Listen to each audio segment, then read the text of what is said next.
رسول اللہ صلی اللہ علیہ وآلہ وسلم نے عقل مند اور دانا انسان کی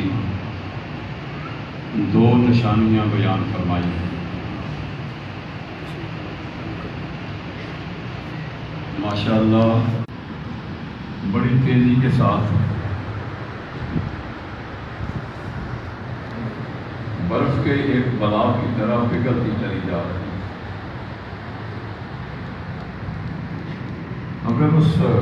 برف کے ٹکڑے کو، برف کے بلاؤ کو ہم کسی کھلی جگہ پہ رکھ دیں، اوپن جگہ جہاں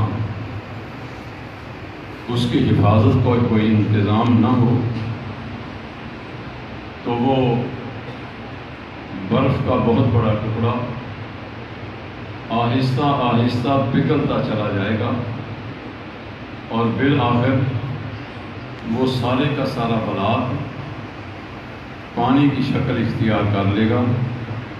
اور پھر کچھ دیر کے بعد وہ پانی ٹھنڈا نہیں بلکہ گرم ہو جائے گا، اور جس مقصد کے لیے ہم نے وہ برف کا ٹکڑا حاصل کیا، ہمارا وہ مقصد فوت ہو جائے گا۔ عقل مندی اور دانائی کا تقاضا یہ ہے کہ اس بلاک کو پگھلنے سے پہلے ایسے استعمال میں لے آیا جائے کہ ہمارے خرچ کیے ہوئے پیسے کسی ٹھکانے لگ جائیں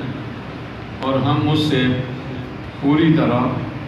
بھرپور طریقے سے اس برف کے بلاک سے فائدہ اٹھا سکیں۔ بالکل اسی طرح میری اور آپ کی یہ زندگی اس برف کے بلاک کی طرح پگھلتی چلی جا رہی ہے۔ عقل مندی اور دانائی کا تقاضا کیا ہے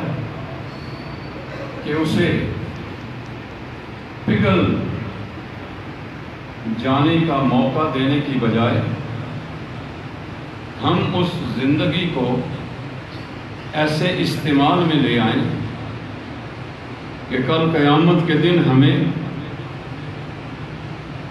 اس پر پچھتاوا نہ کرنا پڑے، اور اس کے لیے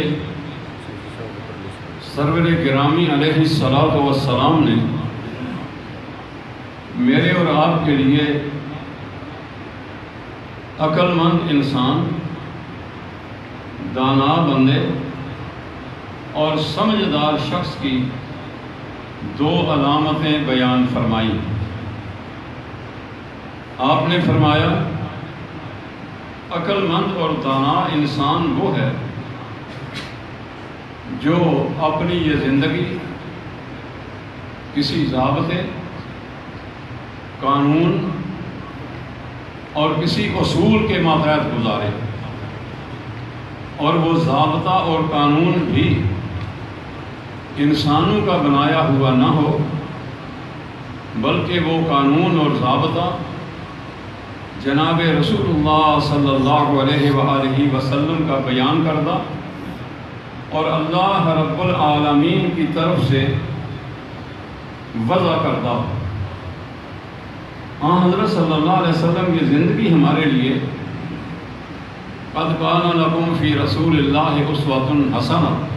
کے ماتحت یہ مکمل ضابطہ حیات ہے۔ زندگی کا کوئی پہلو اور زندگی کا کوئی کونا اور گوشہ ایسا نہیں جس کے حوالہ سے اللہ کے پیارے پیغمبر علیہ السلام نے ہماری رہنمائی نہ فرمائی۔ اب عقل مندی کا تقاضا یہ ہے کہ ہم اپنی زندگی کو کنٹرول رکھیں، کسی ضابطے کا پابند رکھیں، کسی قانون کے مطابق گزاریں، اور وہ قانون بھی جناب محمد رسول اللہ نے جو بیان فرما دیا، ہماری زندگی کے لیل و نہار، شب و روز اسی قانون اور ضابطے کے مطابق ہوں، تو پھر ہم عقل مندی اور دانائی کی ایک علامت پا سکیں گے۔ اور دوسری علامت آپ نے یہ بیان فرمائی، وَعَمِلَ لِمَا بَعْدَ الْمَوْتِ۔ عقل مند اور دانا انسان کی دوسری نشانی یہ ہے کہ یہ زندگی جو بڑی تیزی سے پگھل رہی ہے، اس زندگی کے اندر جو عمل بھی کرے انسان، جو عمل بھی کرے وہ دنیا کے لیے نہ کرے بلکہ اس زندگی کے لیے کرے جس زندگی سے اسے موت کے بعد واسطہ پڑنا ہے۔ زندگی کے بعد جو مراحل انسان کو درپیش ہیں، موت آنے کے بعد جن سے ہمیں واسطہ پڑنا، ان مراحل کو کامیابی سے طے کرنے کے لیے اس زندگی میں کچھ ایسے عمل کر لیے جائیں کہ موت کے وقت اللہ رب العالمین کی طرف سے فرشتوں کے ذریعے یہ بشارت ملے، یا ایتھا النفس المطمئنہ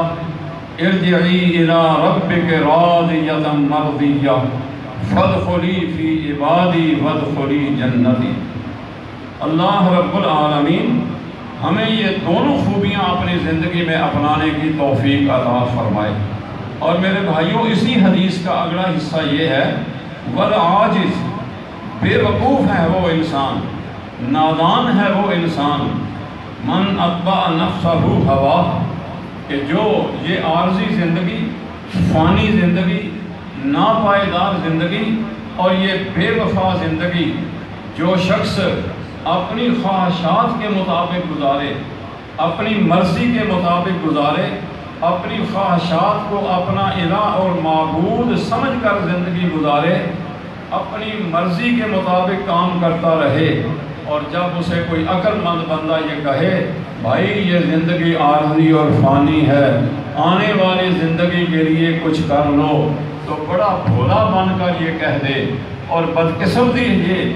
آج امت مسلمہ کی کہ ہم دین کے معاملے میں بھولے بن جاتے ہیں، دین کے نام پر ہمیں جو کچھ بھی پیش کر دیا جائے